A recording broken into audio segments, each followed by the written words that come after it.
किप्रो में 12 रबीउल अव्वल जो चंड नज़र ईंदे ही किप्रो जे सोनारा बाज़ार वटि मलक मोहम्मद रिज़वान जे तरफ़ां ॿिन्ही जहाननि जे सरदार हज़रत मोहम्मद मुस्तफ़ा सल्लल्लाहु अलैहि वसल्लम जी आमद जे मौक़े ते परचम कुशाई जी हिकु तक़रीब मुनक़द कई वई, जंहिंमें मुफ़्ती शिराज़ अली सिकंदर, मोहम्मद रिज़वान, मलक नदीम मलक, मोहम्मद नासिर अतारी ऐं ॿियनि परचम कुशाई जी तक़रीब में शिरकत कई।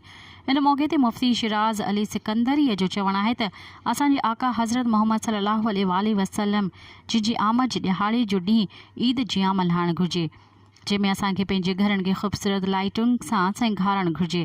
असांजे आका ॿिन्ही जहाननि जे सरदार आका हज़रत मोहम्मद मुस्तफ़ा सल्लल्लाहु अलैहि वसल्लम जी आमद जे मौक़े ते ख़ुशियूं करणु घुरिजनि।